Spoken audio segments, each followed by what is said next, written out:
সুপ্রিয় দর্শক, আপনাদের সবাইকে আবারও স্বাগত জানাচ্ছি এনটিভি ইউরোপ স্টুডিও থেকে এবং সাথে আছে আমি রিয়াদ হাসান। আপনারা জানেন যে আমাদের অনুষ্ঠানের নামই হচ্ছে এনটিভি এক্সক্লুসিভ।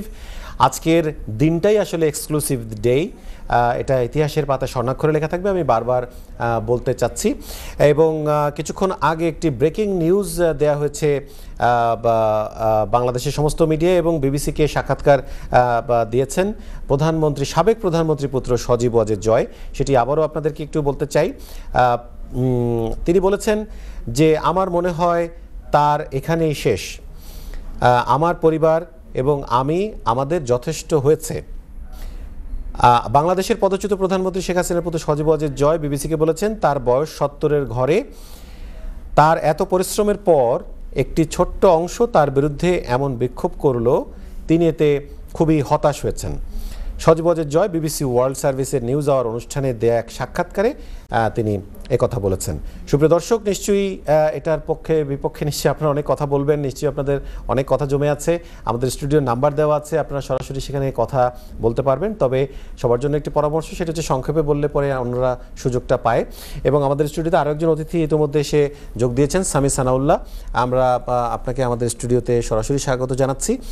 আপনার সাথে আমি কথা বলবো, তার আগে আমি একটু কথা বলতে চাই মাহবুবুল আলম রানা আপনার সাথে। আপনি একজন সাবেক ছাত্রনেতা হিসেবে এখনকার যে পরিস্থিতি, সেটাকে আপনি কি মনে করেন যে বাংলাদেশ পুনর্নির্মাণে আসলে যে প্রপার যে কাঠামোটা দরকার, সেই কাঠামোটা যেটা রাজনীতিবিদরা করতে পারেনি, সেটা কি আপনি মনে করেন যে এখন সেটা করা সম্ভব কিনা?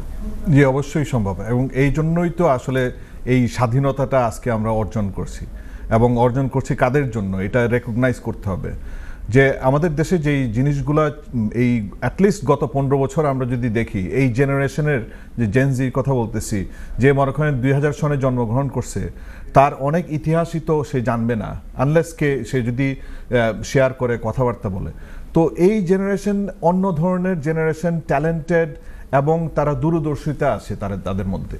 রাজনীতি লাগবে না, কিন্তু একটা দেশে তার বেসিক রাইট, একটা সিভিক রাইট যদি তার না থাকে, সেটার বিরুদ্ধে তার কথা বলার অবশ্যই তার জোর আছে। এবং এই জোরটা যে দমিয়ে রাখছিল, এই দমিয়ে রাখার ফলেই কিন্তু আজকে, এবং ভিতরে সবকিছু, এই যে দুর্নীতি, টাকা পাচার, দেশের মধ্যে একটা অরাজকতা, আমাদের সামাজিক অবক্ষয়, কত কিছু আমরা শেষ করতে পারবো না বলে এই অনুষ্ঠানে। কিন্তু আমাদের এখন এগিয়ে যেতে হবে, এবং এগিয়ে যাওয়ার জন্য এই যে ট্যালেন্টের কথা বললাম, এই ট্যালেন্টটা খুবই জরুরি আমাদের জন্য। এবং এদেরকে প্রায়োরিটি দিতে হবে ইন দ্য সেন্স যে ওরাই কিন্তু অনেক কিছুর উপকার করছে, যে কি চায় অ্যাকচুয়ালি এই স্বাধীনতার মাধ্যমে। আমরা আগেও 90-এ গণ অভ্যুত্থান করছি, যেটাতে আমি সাক্ষী ছিলাম, আর আমি আফসোস করতাম যে 90 থেকেও কিছু হইল না। আর আমাদের বাপ চাচারাও ছিল, 71-এ ওনারা জন্ম করছে, বাংলাদেশকে নিয়ে আসছে, তাও 53 বছরে আমরা কিছু দেখতে পারি না। আমি আমার বাচ্চাদেরকে বলি যে হয়তো আমরা আর কিছু দেখতে পারবো না। তো আমরা হয়তো, মানুষ বলে যে 10 বছর পিছায় গেলাম, 15 বছর পিছায় গেলাম, কিন্তু 100 বছরের গোলামি থেকে তো আমরা বেঁচে আসছি, আগামী 100 বছরের গোলামি থেকে। কারণ এই যে এরা শেকড়ের মতো যে বাংলাদেশে গড়ছিল, এই শেকড় উপড়ায় ফেলতে হয়েছে আজকে। এবং এটার যে আশা, এই আশাটা একমাত্র এই যে ছাত্র আন্দোলনের মাধ্যমে হয়ে আসছে, এবং এটার জন্য আমি খুবই গর্বিত। এবং এই ছাত্র বলতে আমি বলতেছি যে আমাদের যুগে, আমাদের 90-এর যুগে কোনো ইন্টারনেট ছিল না, কোনো প্রযুক্তি তেমন ছিল না, আর বাংলাদেশের পরিপ্রেক্ষিতে তো আমাদের কিছুই ছিল না। তো আমরা খুব স্ট্রাগল করে আমরা এগুলা করছি। তখনকার আন্দোলন অনেক কষ্ট করে করতে হয়েছে। আর এখানকার আন্দোলন যেটা আমরা দেখছি যে হ্যাঁ, social media played a very big role, এবং যেটাতে মানুষ শেয়ার করতে পারছি ইন্টারন্যাশনাল অডিয়েন্সে। নট জাস্ট মানে অডিয়েন্স বলতে আমি বোঝাচ্ছি যেরকম United Nations, International Court of Justice, International Court of Criminal Court, এবং এই ধরনের ইনস্টিটিউশনগুলো বসানো হয়েছে কেন? বসানো হয়েছে কারণ এই যে যখন একটা ক্রান্তিকালের সময় যায় একটা দেশের, এরকম যদি এরকম রাষ্ট্রনায়ক বা নায়িকা হয়, তার যদি এরকম ভূমিকা থাকে যে দেশের মানুষকে পুঁজি করে সে তার সম্পদ, সব দেশের সম্পদ সে লুটপাট করে নিয়ে গেছে, এই লুটপাটের টাকা তো নিয়ে আসতে হবে। এবং শেখ হাসিনাকে, তার পরিবার যা আছে, তার অ্যাফিলিয়েশন যা আছে, সবার টাকা এই বাংলাদেশে ফেরত আনতে হবে, এবং এটার একটা সিস্টেম তৈরি করতে হবে। এবং আমাদের সব কিছুই সময় মতো আসবে ইনশাল্লাহ। এবং এই আরেকটা জিনিস বলতে চাই যে আমরা এখন একটা মানে উল্লাস এবং বিজয়ের যে আনন্দ সেটা তো আমরা করতেছি, কিন্তু আমি একটাই কথা বলবো যে আমাদের দেশকে আমরা এত ভালোবাসি, আমাদের দেশের সম্পদ যেগুলা চেয়ার টেবিল অবকাঠামো এগুলোর তো কোনো দোষ নাই। আপনারা লুটপাট করেন বা যেটাই করেন, মানুষ যেটা করতেছে এখন এগুলো বন্ধ করতে হবে। আমাদেরকে উঁচু মানের মানুষ হয়ে আসতে হবে। আমাদেরকে দেখাই দিতে হবে যে যারা এই 15 বছর 20 বছর যারা এই অরাজকতা চালাইছে দেশে, এদের চেয়েও আমরা অনেক বড় মানের মানুষ।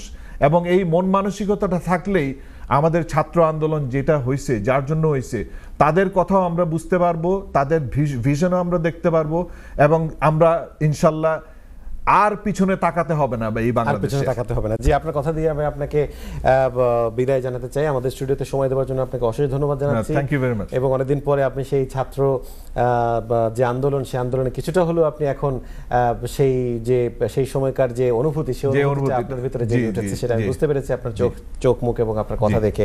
আপনাকে অশেষ ধন্যবাদ জানাচ্ছি জনাব মাহবুবুল আলম রানা। ধন্যবাদ আপনাকে ধন্যবাদ জানাচ্ছি এনটিভি ইউরোপের স্টুডিওতে আসবার জন্য। সুপ্রিয় দর্শক, আমরা যেমনটি বলছিলাম যে বাংলাদেশে এখন যে ক্রান্তিকালের পরবর্তী সময়ে যে নতুন সূর্যোদয়, সেই সূর্যোদয় আজকে সকালের ভেতরের যে সূর্যোদয় হয়েছে, সেই সকালের সূর্যই কিন্তু অন্যরকম বার্তা নিয়ে এসেছে বাংলাদেশের মানুষের জন্য। আমরা পৃথিবীতে ছড়িয়ে ছিটিয়ে থাকা প্রায় 2 কোটি মানুষ যারা প্রবাসে থাকে, তারা কিন্তু বিদেশে থাকলেও কিন্তু তাদের প্রাণটা পড়ে থাকে কিন্তু বাংলাদেশে। এবং বাংলাদেশে তাদের আত্মীয় স্বজন, পরিবার পরিজন, ভাই বোন, আত্মীয় বন্ধু বান্ধব, সবার প্রতি যে অসম্ভব রকম মায়া, অসম্ভব রকম যে টান, সেই টানের কারণে কিন্তু আজকে বাংলাদেশ একটি সঠিক জায়গায় আসতে পেরেছে বলে মনে হয়। আজকে মানুষের ভালোবাসার কারণে, মানুষের বিশ্বাসের কারণে আজকে এই যে সরকারকে বলা হচ্ছে স্বৈরাচারের থেকেও বেশি, সেই স্বৈরাচারী সরকারের আজকে পতন হয়েছে। আজকে তারা পতনে বাধ্য হয়েছে। আমি বলবো তারা কিন্তু দাবি মেনে নেয়নি। অনেকে বলেছেন যে তাদের দাবি মেনে নিয়ে তিনি হয়তো পদত্যাগ করেছেন। না, তিনি কখনোই দাবি মানেননি, বরঞ্চ তিনি বাধ্য হয়েছেন তিনি পদত্যাগ করতে, নতুবা হয়তো আরও কোনো খারাপ কোনো পরিণতি তার জন্য হয়তো অপেক্ষা করছিল। সুপ্রিয় দর্শক, আমরা বলেছিলাম যে আমাদের স্টুডিওতে আছেন জনাব Sami Sanaullah, director Travel Link London. আমরা আপনাকে আবারও স্বাগত জানাচ্ছি আমাদের এনটিভি ইউরোপ স্টুডিওতে। যে কথা জনাব রানা বলছিলেন যে ছাত্ররাই পারে বর্তমান সময়ে একটা সঠিক নেতৃত্ব দিতে, তার কারণ হচ্ছে অনেক দর্শক আমাদেরকে প্রশ্ন করেছিলেন যে আসলে একটি সরকার গিয়ে আরেকটা নতুন সরকার আসবে, সেই পুনরাবৃত্তি, অর্থাৎ সেই যে দুর্নীতি, দুঃশাসন, আইনের অপপ্রয়োগ, মানুষের উপরে জানমালের নিরাপত্তার দিকে বিবেচনা না করে তাদের উপর সব কিছু চাপিয়ে দেওয়া, যেটা জালিম, জুলুম, নির্যাতন, সেই বিষয়গুলো কি আবার পুনরাবৃত্তি হবে কিনা, এই বিষয়ে কিন্তু মানুষ কনসার্ন রয়েছে। যেহেতু আপনি একজন অভিজ্ঞ মানুষ এবং বাংলাদেশি কমিউনিটি সম্পর্কে আপনি খোঁজখবর রাখেন, আপনার কাছে কি মনে হয় ছাত্রদের এখন আসলে কোন কোন বিষয়ে নজর দেওয়া উচিত?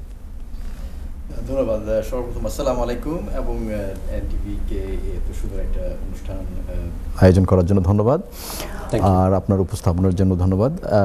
অবশ্যই যে কথাটি বলছেন আমাদের রানা সাহেব, সেটা আমি একমত যে আমাদের বাংলাদেশ কিন্তু এখন এগিয়ে এসেছে যে বিভিন্ন প্রজন্মের পরে, এবং আমাদের বাংলাদেশের যে যুবকরা যারা আছেন ওনারা কিন্তু সম্পূর্ণ বিজ্ঞ যে পৃথিবীতে কিভাবে চাহিদা, তাদের অ্যাসপিরেশনস, ওনাদের একটা স্বপ্ন আছে, এবং সেই স্বপ্নটি কিন্তু কোনো ভিন্ন না আমাদের যে পশ্চিমা দেশে যারা আছেন তার থেকে কিন্তু কোনো রকমের ভিন্ন না। এবং ওনাদের যেই অ্যাবিলিটি বলবো, মেধা, সেই কোনো দিক দিয়ে কম না। কিন্তু এই বিভিন্ন কারণে, বিশেষ করে রাজনৈতিক কারণে, দলীয় রাজনৈতিক কারণে ওনাদেরকে দমিয়ে রাখা হয়েছিল। ওনাদের যেই পোটেনশিয়ালটা ওনারা সেইভাবে ডিসপ্লে করতে পারেননি কোনো সময়, যার ফলে অনেকে কিন্তু হতাশা প্রকাশ করেছেন। আমরা অনেক সময় ভাবতাম যে বাংলাদেশে আমাদের কি ভবিষ্যৎ আছে। বিশেষ করে আমি যুক্তরাজ্যে বসবাস করে আমি সবসময় চিন্তা করি যে লেগেসিটা কি থাকবে। আমরা যেমন বিভিন্ন সংগঠন করে থাকি, বিভিন্ন সংগঠন আছে, আপনি কেন্দ্রীয় এলাকার বলতে পারেন বা ব্যবসায়িক সংগঠন থাকে। আমার প্রথম প্রশ্নটা থাকে যে ঠিক আছে, আমরা তো এখন on the way out, any moment আমরা এক্সপায়ার করে যাব, কিন্তু what will happen to the next generation? মনে করেন আমার সন্তান, আপনার সন্তান, আমাদের সন্তান। এবং আমি প্রায় সবার সাথে কিন্তু এটা ফেয়ারলি শেয়ার করি যে আপনারা কি মনে করেন যে আমাদের বাচ্চারা বাংলাদেশ যাবেন? এবং sincerely they don't want to go. বেশিরভাগই আপনি দেখবেন যে ওনারা হয়তো বাবা মা বলছেন, একটু সম্মান করে গেলেন, 1 সপ্তাহ পরে বলবেন dad I got a holiday booked. and he will go or she will go, এবং এটাই স্বাভাবিক। তবে আমার মনে কারণ হয় হচ্ছে যে সেই পরিবেশটা তো আসলে সরকার নিশ্চিত করতে পারে। অ্যাবসলিউটলি এই কথাটাই আমি আমার সন্তানদেরকে, অন্যদেরকেও আমি সবসময় বলে থাকি যে আমার যে নেক্সট জেনারেশনসদেরকে, যে Bangladesh is the land of potential, it's a land of opportunity, but you have to know where to get it, where to tap. এবং এইটা যে আমার মনে হয় যে একটা জিনিস আমি সবসময় বলে আসতাম, যে আপনি যারা আমাকে চেনেন ওরা জানেন যে আমি কোনো সময় কোনো দলীয় রাজনীতি করিনি এবং করি না। সো আমার বলতে কোনো মাইলেজের প্রয়োজন নাই, আমার এখানে আমি কোনো কিছু গেইন করছি না। আমার I can say on behalf, আমার সব দলীয় ব্যক্তিদের সাথে আমার সম্পর্ক আছে, রেসপেক্টফুল বলবো যে এই যে আছে আমাদের ফ্রেন্ডশিপ আছে। কিন্তু যে ব্যাপারটা বলি যে Bangladesh will move forward despite the governments, এবং গভর্নমেন্টস আমি বলেছি ওয়ার্ডটা।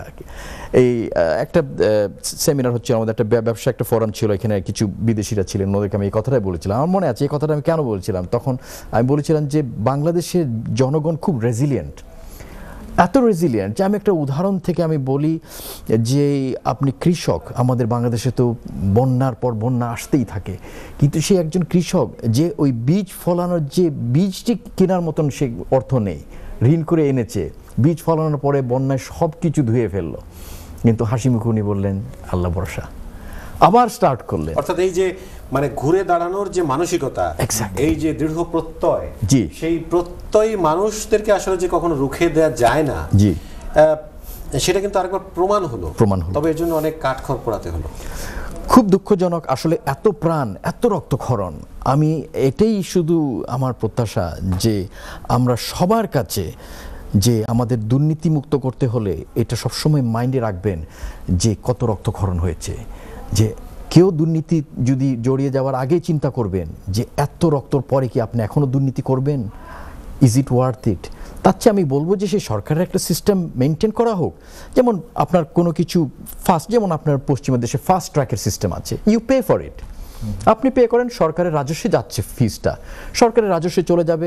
আপনি কোনো একটা অ্যাপ্লিকেশনকে আপনি দ্রুতভাবে প্রসেস করতে চাচ্ছেন, আপনি প্রপার চ্যানেল দিয়ে চলে আসেন। আপনি লন্ডনের কথা চিন্তা করেন না, একজন মানুষ যদি একটা ব্যবসা প্রতিষ্ঠান খোলার চিন্তা করেন, তাকে কোথাও কোনো অফিসে যেতে হবে না, আপনি ইন দ্য ফোন উইদিন 5 মিনিটসের ভিতরে আপনি আপনার প্রতিষ্ঠানের নাম দেবেন, আপনি আপনার সমস্ত ডিটেইলস দেবেন, আপনার নামে ইমেইলে চলে আসবে সমস্ত কনফার্মেশন, ভেরিফিকেশন করবেন, কমপ্লিট। আসলে এই যে প্রযুক্তির উন্নয়ন, এটা করতে আপনার কি প্রয়োজন হবে? এটাতে সদিচ্ছার প্রয়োজন হবে। কারণ হচ্ছে যে বাংলাদেশ তো আইটিতে যে পিছিয়ে আছে তা তো নয়, কিন্তু বাংলাদেশ পিছিয়ে রাখা হয়েছে। আজকে আমি স্মরণ করতে চাই যে মুগ্ধ যে মারা গিয়েছে, যিনি কিন্তু আন্দোলনে শুধুমাত্র সে পানি খাওয়াচ্ছিল মানুষদেরকে, অথচ ভুলিয়ে সে তাকে মেরে ফেললো। সেই মুগ্ধ একজন আইটি স্পেশালিস্ট, তার জন্য যে fiverr.com, আপনারা জানেন যে ফাইবার কোটি কোটি টাকার কাজ করে ফ্রিল্যান্সারদেরকে দিয়ে, ফাইবার পর্যন্ত তার জন্য সে তাদের অফিসিয়ালি তারা শোক জানিয়েছে এই মুগ্ধর জন্য। তাহলে এরকম মুগ্ধ আর যুগে যুগে কি বারবার আসবে না। সুপ্রিয় দর্শক, আমরা আপনাদের দুজনকে ধন্যবাদ জানাচ্ছি। আমরা আবারও আলোচনায় ফিরে আসবো। সুপ্রিয় দর্শক, আমরা একটু আলতাবালি পার্কে যেতে চাই। আলতাবালি পার্কে থেকে সেখানে সবশেষ পরিস্থিতি আমাদের সহকর্মীদের কাছ থেকে আমরা জানতে চেষ্টা করব।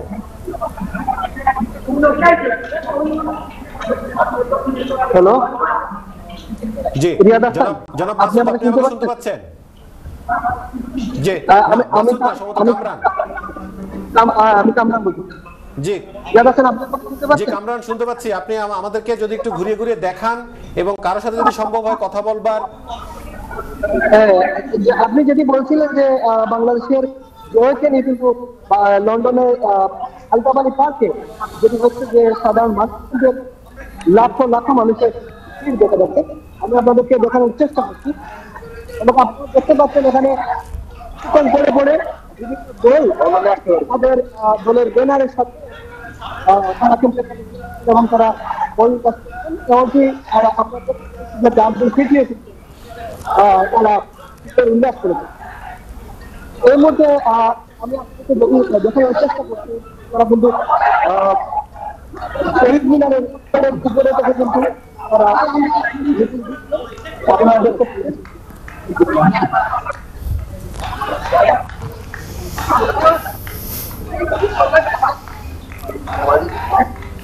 এখানে কিন্তু সাধারণ শিক্ষার্থীরা কিন্তু তারা আলোচনা করছেন যেটি বাংলাদেশের বর্তমান পরিস্থিতি এবং অবস্থা নিয়ে। অন্যদিকে কিন্তু আমরা যদি আপনাদেরকে দেখানোর চেষ্টা করি, এইদিকে কিন্তু আবার জামাতের নেতৃবৃন্দ দাঁড়িয়ে আছেন এবং বিভিন্ন দলের নেতৃবৃন্দরা কিন্তু এখানে দাঁড়িয়ে আছেন এবং সাধারণ শিক্ষার্থীরা কিন্তু এখানে রয়েছেন। এবং তার সাথে কিন্তু আমি আপনাদেরকে একটা বিষয় দেখানোর চেষ্টা করছি, এখানে সাধারণ মানুষ কিন্তু তাদের সন্তানদেরকে নিয়ে নিজেদের বাচ্চাদেরকে নিয়ে কিন্তু নিজের উল্লাসে একত্রিত হয়েছেন।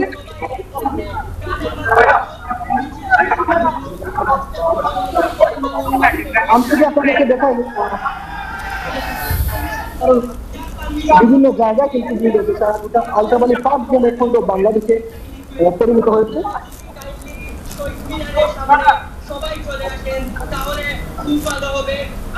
আপনারা দেখতে পাচ্ছেন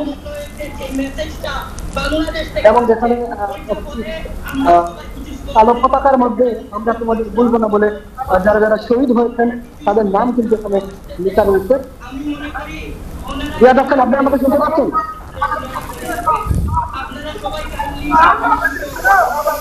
রিয়াদ আহসান,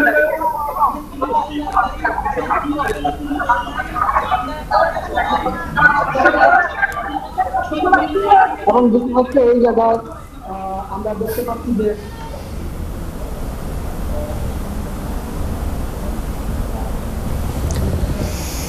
আমরা বাংলাদেশ স্টুডিওতে সরাসরি চলে যেতে, আমরা দেখছিলাম যে আলতাবালি পার্কের অবস্থা এবং বাংলাদেশে এখন একটি সংবাদ সম্মেলন করা হচ্ছে। তার জন্য সকল পক্ষের সাথে আমরা আলোচনা করব, আমাদের সকল সমন্বয়কদের সাথে আলোচনা করব এবং এই কাজটি করার জন্য আমরা একটি লিয়াজু কমিটি হয়তো রাতের মধ্যেই প্রেস রিলিজের মাধ্যমে আপনাদেরকে জানিয়ে দিব যে আমাদের পক্ষ থেকে কারা আসলে এই বিভিন্ন পক্ষের সাথে আলোচনায় বসবে।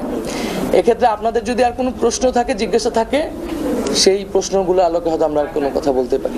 একটা প্রশ্ন, আমরা ইতিমধ্যে দেখেছি যে আমরা বিভিন্ন রাজনৈতিক দলের প্রধানদেরকে ডেকে আর্মি চিফ তারা একটা ইন্টারিম গভর্নমেন্টের দিকে আগাচ্ছে, সেক্ষেত্রে এই বিরোধী যে রাজনৈতিক দলগুলো আছে তাদের প্রতি আপনাদের কি আহ্বান? আমাদের আহ্বান থাকবে যে বৈষম্যবিরোধী ছাত্র আন্দোলন এবং বিপ্লবী যে ছাত্র নাগরিক তাদের নেতৃত্বেই কিন্তু এই অভ্যুত্থানটি ঘটেছে।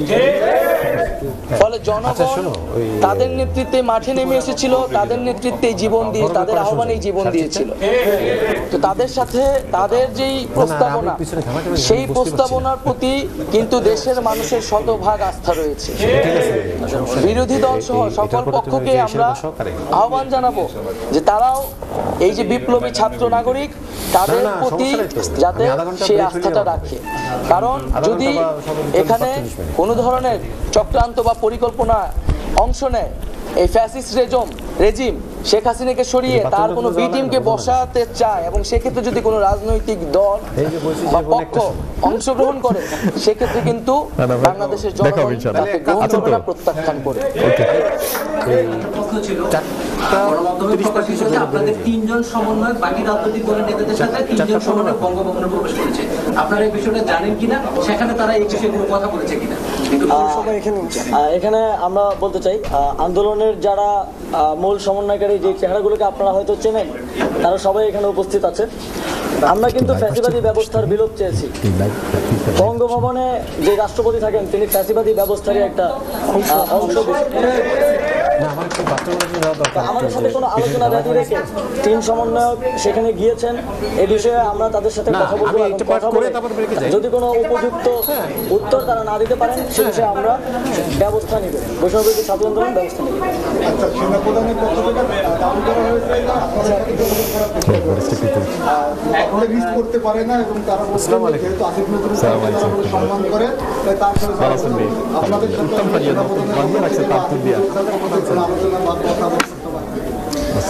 না, আমরা এখন পর্যন্ত সে ধরনের কোনো আলোচনার প্রস্তাব পাইনি। আমরা বরাবরই বলেছি আমরা রাজপথ থেকে এই আন্দোলনের শুরু হয়েছে, আমরা রাজপথেই সকল ফয়সালা করব এবং আমরা যেহেতু আমাদের যেটা আমি বললাম যে আমাদের নিরাপত্তার বিষয়টি এখনো পর্যন্ত নিশ্চিত আমরা করতে পারি না। আমরা মোবাইল ছাড়া আমাদের সমন্বয়কদের সাথে আমাদের যোগাযোগ ঠিকমতো হয়নি। তো এই নিরাপত্তার জায়গাগুলো আমরা সমন্বয়কদের সাথে আগে প্রথমে যোগাযোগ করে সারা দেশের সকল সমন্বয়ক আন্দোলনকারী প্রতিনিধিদের সাথে যোগাযোগ করে তাদের সিদ্ধান্ত নিয়েই আসলে আমরা পরবর্তী স্টেপগুলো নিব। সেক্ষেত্রে প্রস্তাবনা আসলে আমরা সকলে আলোচনা করে সেই বিষয়টি জানাবো। তবে আমাদের জায়গা থেকে আমরা রাষ্ট্রের সকল স্টেক হোল্ডারদের সাথে বসতে চাই, আমাদের জায়গা থেকেও সে আহ্বানটি থাকবে। না, আমাদের কাছে এরকম কোনো প্রস্তাব আসে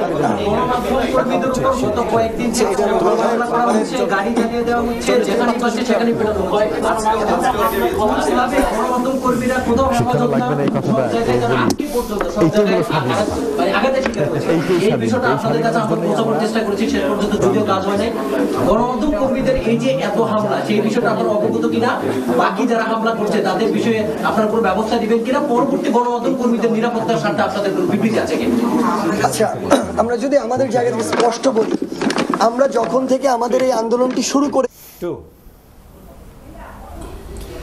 সুপ্রিয় দর্শক, আপনাদের সবাইকে আবারও স্বাগত জানাচ্ছি আমাদের এনটিভির বিশেষ আয়োজন, এনটিভি ইউরোপের বিশেষ আয়োজন, এনটিভি এক্সক্লুসিভ অনুষ্ঠানে। আপনাদের সাথে আছে আমি রিয়াদ হাসান।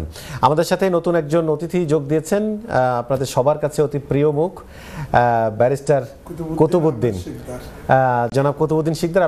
আপনাকে আমাদের স্টুডিওতে স্বাগত জানাচ্ছি। আপনার পকেটে একটি ফুল দেখতে পাচ্ছি, আপনি যদি শুরুতেই কথা বলতেন যে কেন আপনি আজকে ফুল নিয়ে এসেছেন। এই কারণ আজকের দিনটা, thank you very much viewers, আপনারা সবাইকে আসসালামু আলাইকুম। আজকে আমরা বিজয় দিবস পালন করি 16th ডিসেম্বর। জি, 16 ডিসেম্বর। জি, 16 ডিসেম্বর। তো আজকে থেকে 5th অগাস্ট, অর্থাৎ 5ই অগাস্ট হবে আমাদের দ্বিতীয় বিজয় দিবস। এই বিজয় দিবস উদযাপন করতে, এটাকে সেলিব্রেট করতে এটাই ফুল। আচ্ছা, এরপরে আমি একটু পরবর্তী প্রসঙ্গে আসতে চাই যে আপনি জানেন যে বাংলাদেশের যে সাবেক প্রধানমন্ত্রী, তিনি বেশ কিছু কথা বলেছিলেন ছাত্রদের সম্পর্কে এবং এই কোটা সংস্কার আন্দোলনের জন্য বেশ কিছু কথা বলেছেন। তিনি রাজাকারের বাচ্চা বলে গালিয়ে দিয়েছিলেন যে তাহলে কি তারা চাকরি পাবে কিনা। তো এই প্রসঙ্গে আসলে আপনি তো একজন মুসলমান মানুষ এবং একই সাথে আপনি রাজনীতির সম্পর্কে বেশ খোঁজখবর রাখেন।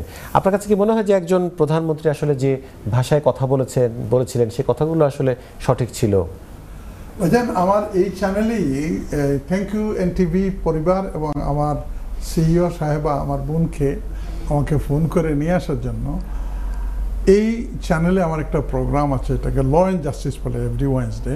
জি, গত 2 সপ্তাহ থেকে আমি বলতেছিলাম যে কি হচ্ছে দেশে। আমরা majority of us are Muslims, কোরআন শরীফ হলো আমাদের বিধান। এটাতে বলা হচ্ছে আউযু বিল্লাহি মিনাশ শাইতানির রাজিম, মান কাতালা নাফসাম মুতাআম্মিদান ফাকাদ কাতালান নাসা জামিয়া। কেউ যদি তার ক্ষমতা বলে একজন নির্দোষ মানুষকে হত্যা করে, সেজন্য সারা মানুষ জাতিকে হত্যা করে ফেলবে।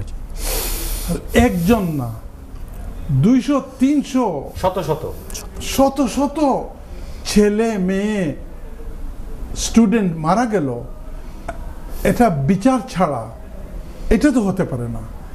এরা তো কারো ছেলে, কারো ভাই, কারো বোন, কারো নাতি।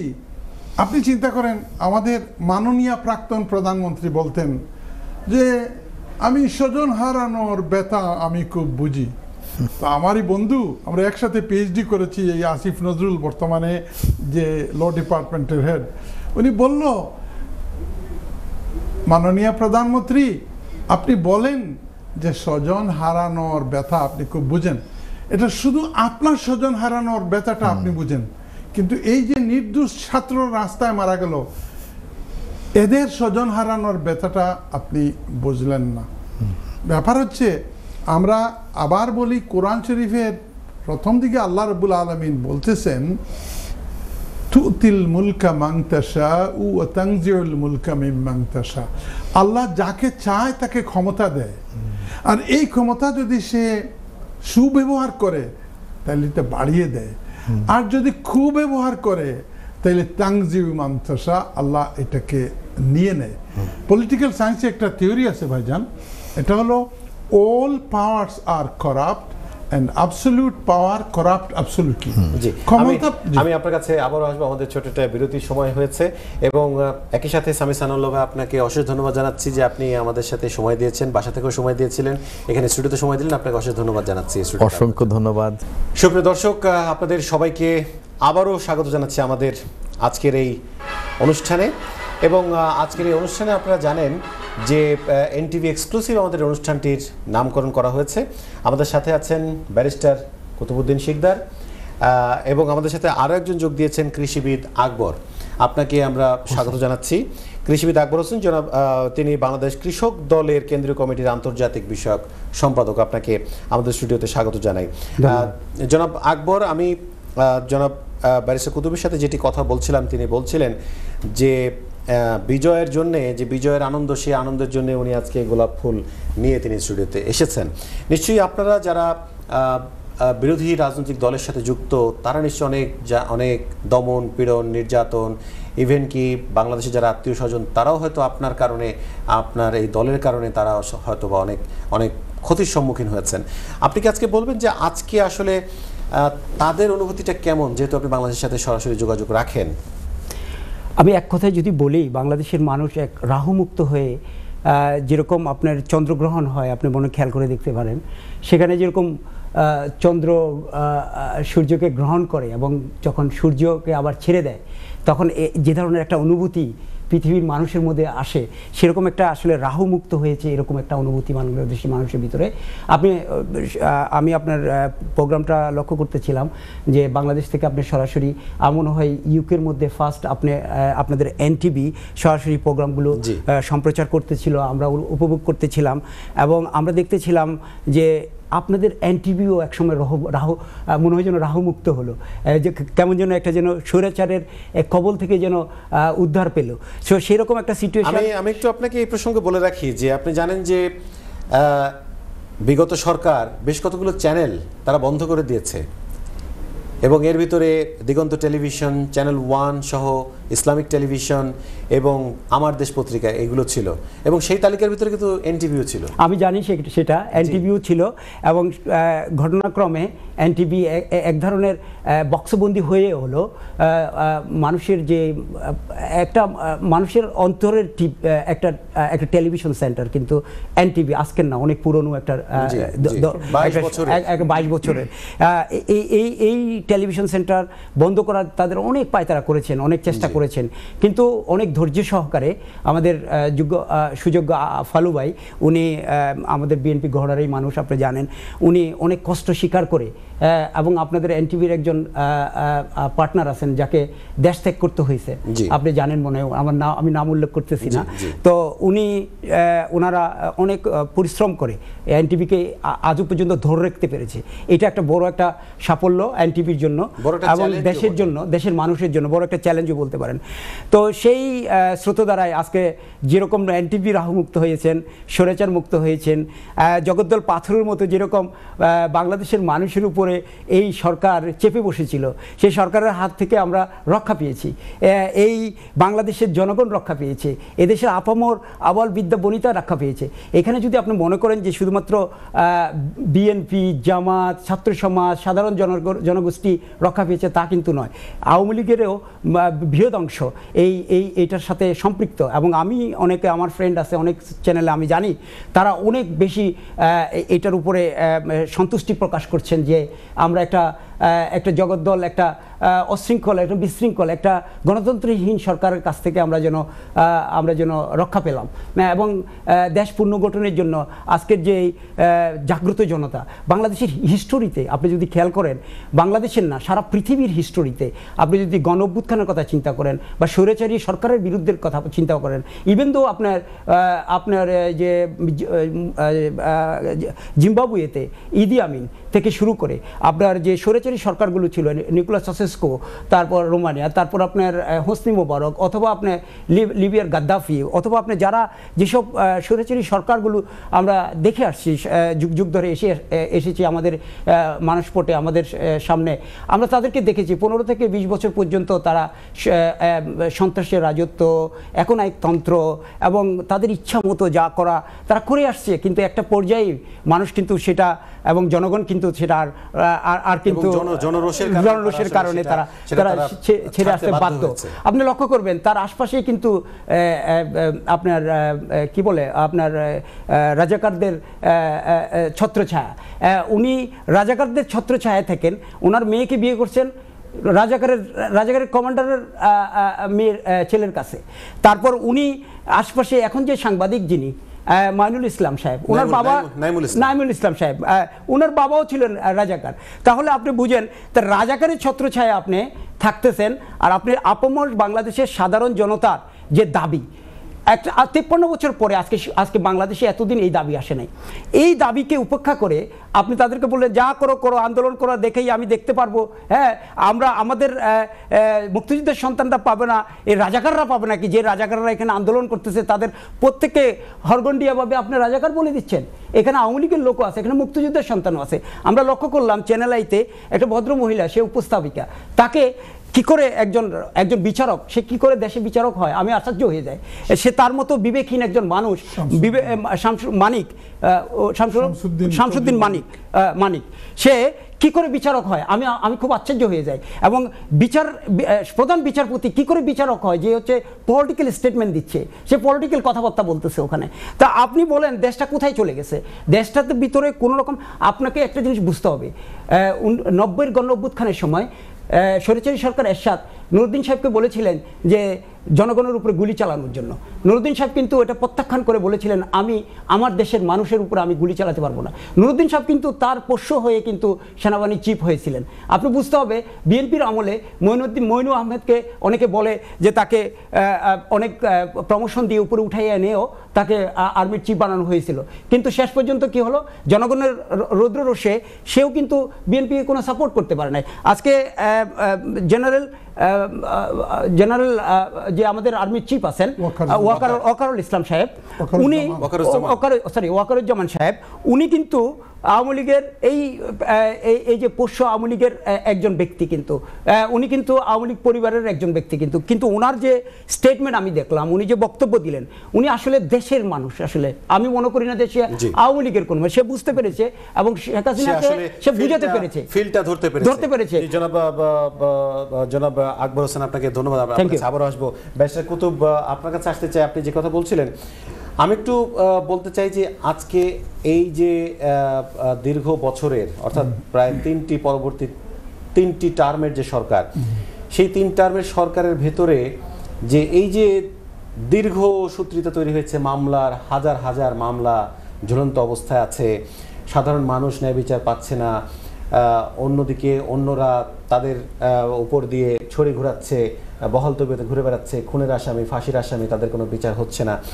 সেই বিচার প্রক্রিয়াগুলো আসলে ত্বরান্বিত করবার জন্য, যেহেতু আপনি আইনের একজন মানুষ, আপনার কাছে আমি এটা একটু প্রশ্ন করতে চাই, কিভাবে এটা দ্রুত সমাধান করা? থ্যাংক ইউ ভেরি মাচ ভাইজান। কোরআন শরীফে আল্লাহ রাব্বুল আলামিন বলতেছেন, আউযু বিল্লাহি মিনাশ শাইতানির রাজীম, ইযা হাকামতুম বাইনান নাসি আন তাহকুমু বিল আদল, আল্লাহ বলছেন যখন তোমরা বিচার কার্য করবে তখন তোমরা ইনসাফের সাথে বিচার করবে। মানুষ যে সময় কোথাও যাওয়ার জায়গা না থাকে তখন কোর্টে যায়। এই বিগত সরকার করেছে কি, এই কোর্টের জজ সাহেবদেরকে তাদের মন মতো জজ সাহেবদেরকে পিক আপ করেছে। আমারই কলিগ ইমান আলী সাহেব, উনি চিফ জাস্টিস হওয়ার কথা ছিল, ওনার নিচ থেকে ডিঙ্গাইয়া নিয়ে আসে আরেকজনকে চিফ জাস্টিস বানায় ফেলছে। আমাদের সিলেটের মতিন সাহেব চিফ জাস্টিস হওয়ার কথা ছিল, আরেকজনকে ডিঙ্গায় নিয়ে আসে নিজের দলের বলে উনি চিফ জাস্টিস বানায় ফেললো। এখন যেখানে মানুষ যাবে সর্বশেষ হেল্প নেওয়ার জন্য আশ্রয়স্থল, সেখানে যদি সরকার ইনফ্লুয়েন্স করে, তাই এই যে আমাদের সিলেটের চিফ জাস্টিস ছিলেন SK সিনহা সাহেব, উনি তো চলে গেছে রিজাইন করে আমেরিকাতে, উনি একটা স্ট্যাটাস দিয়েছে যে আমাদের দেশের হাইকোর্টে বর্তমানে এই সরকার, বিগত সরকারের আমলে জাজমেন্টগুলো জজ সাহেবরা লিখে না, এগুলো বঙ্গভবনে লেখা হয়। আমরা আপনার কাছে আবারও আসবো। আমরা আমাদের একজন দর্শক আছেন লাইনে, আমরা সরাসরি ওনার সাথে কথা বলার চেষ্টা করবো। আসসালামু আলাইকুম দর্শক, আপনার নাম বলে পরিচয় দিয়ে যদি আপনার কথাটা বলতেন।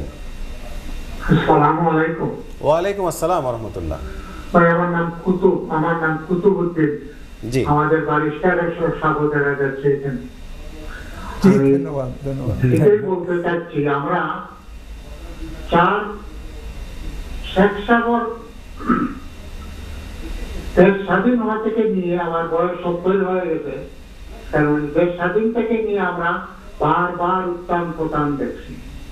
এখন যে পতনটা হচ্ছে এইটা আর কারো ইয়েতে না, এটা অনলি ছাত্রদের সফলতা। জি আলহামদুলিল্লাহ। এখন ইন্টারাম গভর্নমেন্টের জন্য প্রত্যেক আমার ব্যারিস্টার সবাই এখানে আছেন, সবাই সাজেশন দিতেছেন। আমার ক্ষুদ্র বুদ্ধিতে যেটা বলে, এই গভর্নমেন্টের শুধু রিটায়ার্ড আর্মি, নেভি, তারপরে এয়ারফোর্স, রিটায়ার্ড ব্যাংকার, রিটায়ার্ড বুদ্ধিজীবী, সব রিটায়ার্ড নিয়ে আর ছাত্রদের ভীষণটা নিয়ে যদি কাজ করেন না, ইন্টারিম গভর্নমেন্ট যতদিন থাকবে, এটা আমার একটা সাজেশন। তখন নেক্সট ইলেকশনে যে বা যারা আসে এই পদ্ধতি নিয়ে ছাত্রদের ভীষণ নিয়ে যেভাবে কাজ করে, এইটার উপরে এই তো কনস্টিটিউশনালি যদি অ্যামেন্ডমেন্ট আনা লাগে, এইটার আপনার মূল্যবান পরামর্শ আমরা পেয়েছি। আপনাকে অসংখ্য ধন্যবাদ সুপ্রিয় দর্শক। আমি কুতুবউদ্দিন সাহেবের সূত্র ধরে একটা কথা বলি। জি অবশ্যই। আজকে যে ওয়াকার জামান সাহেব, আলহামদুলিল্লাহ, we are very proud of our army. Of course ওনাকে রাস্তায় নামিয়ে দিয়েছিলেন বিগত সরকার, তারা একটা গুলিও করে নাই। এবং উনি কি বলেছে, আজকে থেকে পুলিশ একটা গুলিও করবে না, আর্মিও কোনো গুলি করবে না। তারপরে আরেকটা কি বলেছে, যে যত খুন খারাপি হয়েছে প্রত্যেকটার বিচার হবে, জাস্টিস পাবে বাংলাদেশে। আপনাকে একটা কথা বলি ভাইজান, যে আবু সাইদ রংপুরে মারা গেল, বুকটা খুলে দিল আর পুলিশ পয়েন্ট ব্লাঙ্ক সে গুলি করলো, যে হলো সিম্বল অফ স্টুডেন্ট অ্যারোজাল, ছাত্ররা জাগ্রত হওয়ার জন্য এটা সিম্বল ছিল।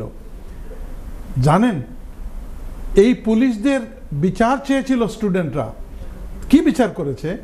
শুধুমাত্র ডিসিপ্লিনারি অ্যাকশন নিয়ে তাদেরকে কয়েকদিনের জন্য সাসপেন্ড করা হয়েছে। আমরা আমাদের দেশে যে আইন আছে কুতুবউদ্দিন সাহেব, এটা হলো ক্রিমিনাল ম্যাটার আইন জাস্টিস করার জন্য পেনাল কোড আছে, সিআরপিসি আছে। এটাতে লেখা আছে আইনে, যদি কোনো মার্ডারের আসামি হয় তাকে এক্ষুনি ধরতে হবে, এক্ষুনি অ্যারেস্ট করতে হবে।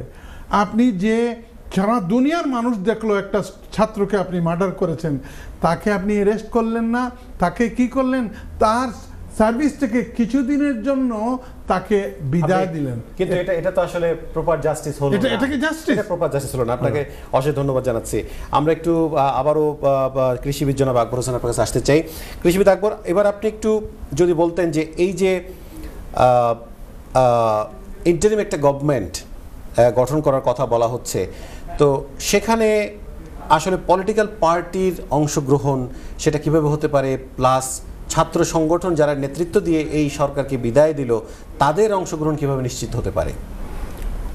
আসলে ছাত্র সমাজ যে আন্দোলনটা করেছে, তাদের কিন্তু মেইন কিন্তু ম্যানিফেস্টো যে আন্দোলন ছিল, সেটা কিন্তু আসলে সরকার পতনের আন্দোলন ছিল না, এবং তাদের কোটা বিরোধী আন্দোলন।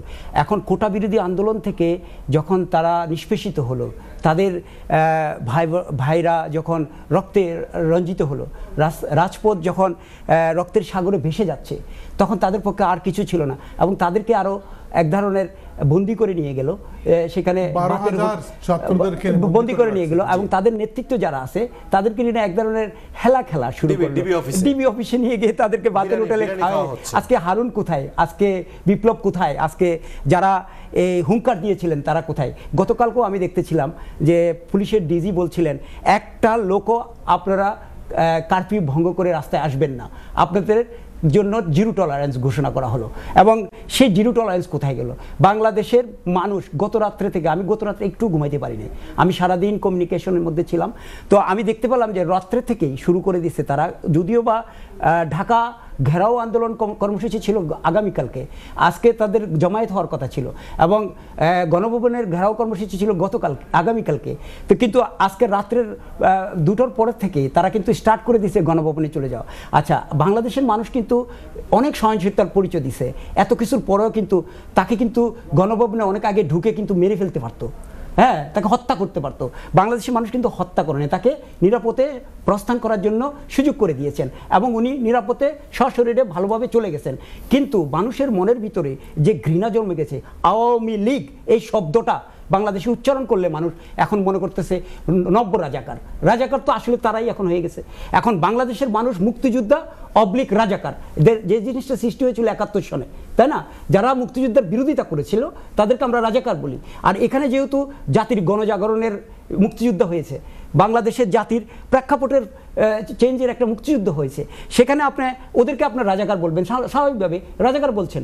এখন আমার প্রশ্নটা হচ্ছে যে এই যদি বুঝতে পারতো আগে থেকে, এই যদি ফার্স্টটা বুঝতে পারতো আগে থেকে, তাহলে কিন্তু এই যে নিরপরাধ এই যে আবু সাইদ নিরস্ত্র, সে ইট নিয়ে মারতেছে, সে এগুলি ঠেকাচ্ছে, দাঁড়াই আছে, সবাই দেখতেছি আমরা। তাহলে আপনার যদি প্রশাসন থেকে যদি নির্দেশ না থাকে, তা পুলিশ অযাচিতভাবে গুলি করবে? কখনো না। তাহলে সরকার নির্দেশ দেওয়ার কারণে তাদেরকে গুলি করতে হবে। সরকার চেয়েছিল যে বিরোধী মতকে যেভাবে গুলি করে, মেরে, জেলে পুরে, আইনের পেঁচে ফেলে হাজারো বিভিন্নভাবে তাদেরকে মানে অত্যাচার করেছে, তারা মনে করছে এটাকেও তারা কন্ট্রোল করে নিয়ে নিতে পারবে। এজন্য তৎকালীন স্বৈরাচারী শেখ হাসিনা সে কিন্তু এগুলিকে কেয়ারই করে নাই, সে বলে যে আন্দোলন চলতে থাকো। আচ্ছা, আমার একটা প্রশ্ন, যদি শেখ হাসিনার ইন্টেলিজেন্স ব্রাঞ্চ থাকে তাহলে শেখ হাসিনা কি জানে না যে এখানে একটা গণজোয়ারের আন্দোলন সৃষ্টি হয়ে আসতেছে, ছাত্রদের গণ আন্দোলনের ভিতরে এখানে অন্য মতের অন্য পার্টির লোকরা ঢুকে যেতে পারে? এই প্রসঙ্গে আমি একটু বলতে চাই যে মানুষের যখন পতন অনিবার্য হয়, তখন অনেক কিছুই, অনেক সিগন্যাল তখন আর তাকে ছোঁয় না, তখন তিনি নিজেকে অনেক বেশি দাম্ভিক মনে করেন, এবং তখন আপনার মনে আছে মনে হয় আপনার 71 টিভির সেই তথাকথিত একেবারে মানে কি বলবো, একেবারে নেককারজনক একজন সাংবাদিক, তার নাম হচ্ছে ফারজানা লোপা, সে যে প্রশ্নগুলো করলো, কিভাবে সিস্টেমেটিক ওয়েতে মানে সেট আপ দিয়ে প্রশ্ন করা, এবং তখনই উস্কাইয়ে দিল সে সাধারণ লোকজনকে রাজাকার বলার জন্য। তার পেটোয়া যে বাহিনী ছিল, তার পেটোয়া যে সাংবাদিক বাহিনী ছিল, তারা দেশটাকে এমন একটা পর্যায়ে নিয়ে গেছে যে দেশটার মানুষের ভিতরে একটা ইউনিটি নেই। আরে ভাই, আপনি আওয়ামী লীগ করেন, আমি বিএনপি করি, তাতে কি হয়েছে? আমাদের এখানে দেখা যায় না আপনার conservative party, labour party, MP কর্মী একসাথে বসে চা খায়। কেন আমরা আমাদের দেশের জনগণের ভিতরে এই কালচার সৃষ্টি করতে পারবো না, যেখানে আমরা এই কালচারে আসার এখন সময় হয়েছে? জি, আমরা এটা চাই। আপনাকে অনেক ধন্যবাদ জানাচ্ছি আমাদের স্টুডিওতে আসবার জন্য। ধন্যবাদ আপনাকে। আমরা একদম অনুষ্ঠানের শেষ প্রান্তে চলে এসেছি। আমি দুটো কথা বলেই শেষ করে দিব। এটা হচ্ছে কি, এই যে আস্তে আস্তে বিগত অনেক বছর যাবৎ মানুষের ভিতরে যে ঘৃণা জমেছে, যে আতঙ্ক জমেছে, যে দুঃখ জমেছে, এটারই বহিঃপ্রকাশ ঘটলো আজকে 5ই আগস্ট। আমি এটা বলতেছি কেন ভাইজান, আমি যখন বিগত সরকার এই সরকার আগে বাংলাদেশ টাকা যদি দেখেন, আগে আমাদের টাকাতে হাইকোর্টের বিল্ডিং ছিল, বৈতুল মোকাররমের মসজিদ ছিল, 7 গম্বুজ মসজিদ ছিল। এই সরকার করলো কি, 2 টাকার নোট থেকে আরম্ভ করে 1000 টাকার নোট পর্যন্ত শুধুমাত্র এক ব্যক্তি, ওনার ফাদারের ছবি।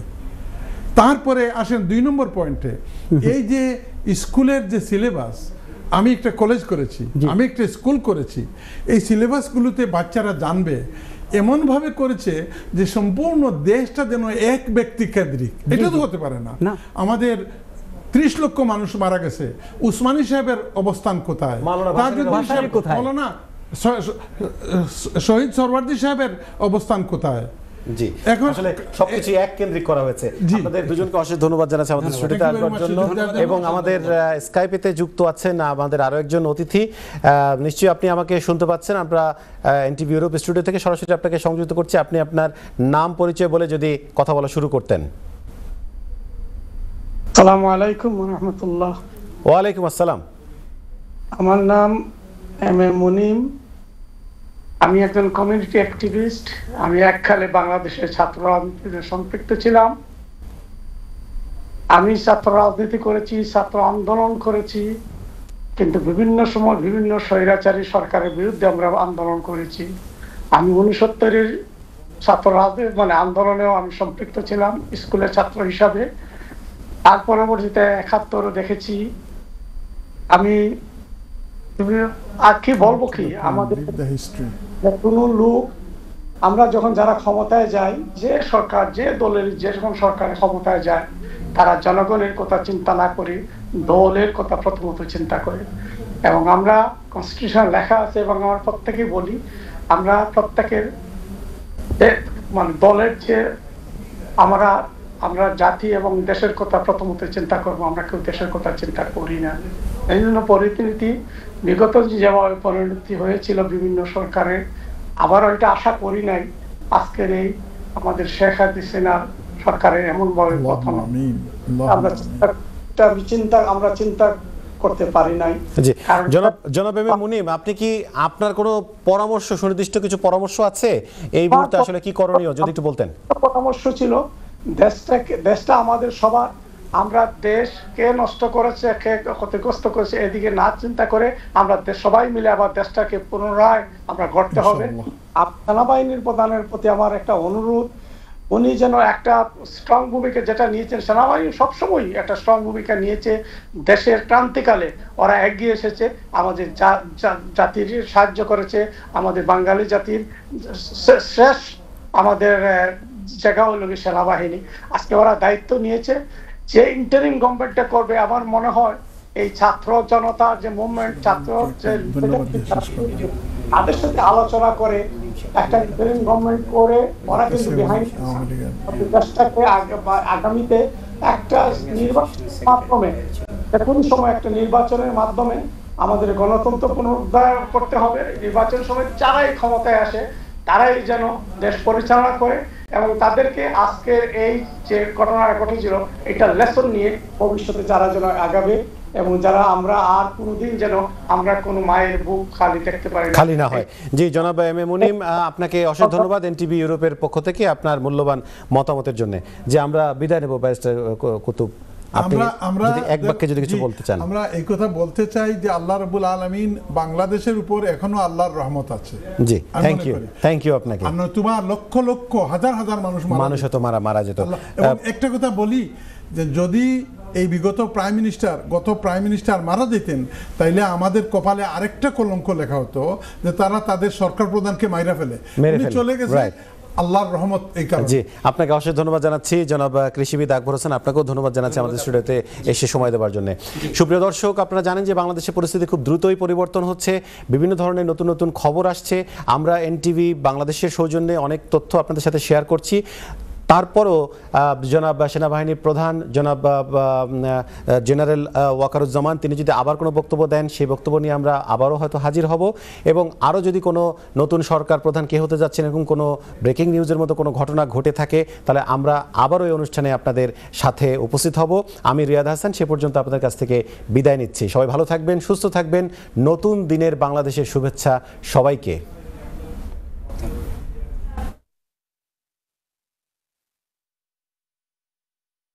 আন্দোলনে যারা তাদেরকে গ্রেপ্তার করা হয়েছিল, মিথ্যা মামলা দেওয়া হয়েছিল, সেটা ছাত্র, রাজনৈতিক দল সকলকেই এটা এই বিষয়ে যে কথা হয়েছে যে 24 ঘন্টার মধ্যেই সেটা সম্ভাবনা আছে।